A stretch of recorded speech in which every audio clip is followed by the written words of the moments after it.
Praise the lord. ప్రభువైన యేసుక్రీస్తు నామములో మీ అందరికీ నా యొక్క వందనాలు. అందరూ బాగున్నారా? నిజంగా ప్రతి ఒక్క ఉదయకాల సమయంలో దేవుని యొక్క వాగ్దానం ద్వారా మీరు బలపరచబడుతున్నారని ఆశిస్తున్నానండి. ఎందుకంటే ఈ లోకంలో కుంగదీసే పరిస్థితులు మనకు రోజు ఎదురవుతున్నాయి కాబట్టి పడిన ప్రతిసారి కృంగిపోయిన ప్రతిసారి లేపడానికి దేవుని యొక్క వాగ్దానము, దేవుని యొక్క వాక్యము మనకు ప్రతిదినము మానక ఎదురవుతా ఉన్నదండి. మానక మనం వినాల్సి వస్తుంది. అలాంటి ప్రేమను దేవుడు మన ఎడల చూపిస్తున్నాడు కాబట్టి అట్టి వాగ్దానాన్ని మీరు రిసీవ్ చేసుకొని మీ జీవితంలో అనేక కృపలను పొందుకోవడానికి దేవుడు మీ జీవితంలో అట్టి కార్యాలను చేయడానికి సమీపంగా ఉన్నాడు. మరి ఈ ఉదయకాల సమయంలో దేవుని యొక్క వాగ్దానాన్ని చదువుకుందాము. మొదటి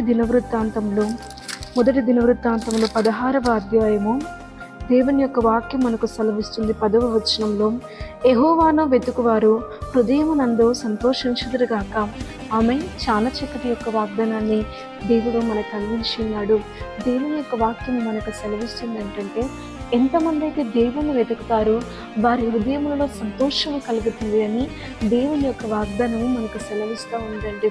ఎందుకంటే అన్ని పరిస్థితుల్లో మనము ఎవరి మీద ఆధారపడలేని స్థితిలో ఉండలేము, కానీ నాకు సహాయం చేయడానికి ఎవరైనా ఉంటే బాగుండు అని ప్రతి ఒక్కరు కొన్ని సందర్భాలు మనకు ఎదురైనప్పుడు ప్రతి ఒక్కరు ఒక సహాయం కోసం ఎదురు చూడడం అనేది జరుగుతూ ఉంటుంది.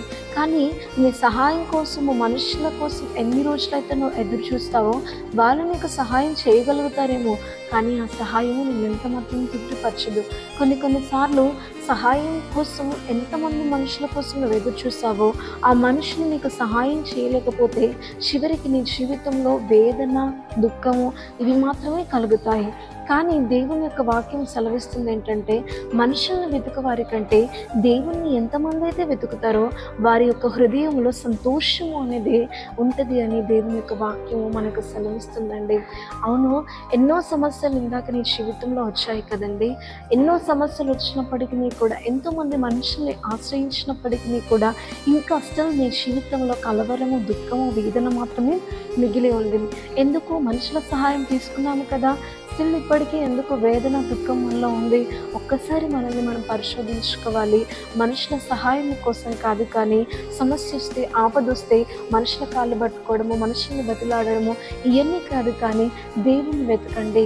ఆయన పాదాల యొద్ద మీరు కన్నీళ్లు కార్చి అంగలార్చండి. ఖచ్చితంగా దేవుని యొక్క కనికరం అనేది మీ మీదికి రావడం జరుగుతుంది. దేవుణ్ణి మీరు వెతికిన ఎడల ఆయన మేళ్లతో మిమ్మల్ని తృప్తిపరిచి మీ హృదయాలని ఆయన సంతోషపరుస్తాడు. అట్టి కృప దేవుడు మీ అందరికీ అనుగ్రహించును గాక. ఇట్టి వాగ్దానము ప్రతి జీవితంలో దేవుడు నెరవేర్చును గాక. ఆమేన్. ప్రార్థన చేసుకుందాం. పరలోకమందున్న మా తండ్రి, నీకు వందనాలు. చాలా చక్కటి యొక్క వాగ్దానాన్ని మాకు అందించాం. నిజంగా నీ వాక్యము సెలవిస్తుంది ప్రభువా, నిన్ను వెతుకు వారందరూ హృదయంలో సంతోషించునుగా. కానీ నీ వాక్యము వాగ్దానపూర్వకంగా ఈరోజు మాతో మాట్లాడుతున్నావు. మేము ఎంతోమందిని వెతికాము, కానీ ప్రభువా మాకు సహాయం చేయడానికి ఎవ్వరూ లేరు. కానీ ఇదిగో నిన్ను వెతకడానికి మేము సిద్ధపడుతున్నాము కనుక తండ్రి, మేము సంతోషపడుటకు, హృదయంలో సంతోషపడుటకు సహాయం చేయండి. నిన్ను వెంబడించిన ప్రతి జీవితంలో, నిన్ను వెతికిన ప్రతి హృదయాలలో తండ్రి వేసే భారమంతా తొలగించి నీ మంచితనాన్నంతా మీరు కనపరిచే దేవుడవు కనుక అట్టి కృపలు ప్రతి ఒక్కరూ కొనసాగుటకు సహాయం చేయండి. మహిమ, ఘనత, ప్రభావం నిలుచుకుంటూ ప్రభు యేసుక్రీస్తు నామంలో అడిగి బతిలాడి వేడుకొంచున్నాము తండ్రి. ఆమేన్.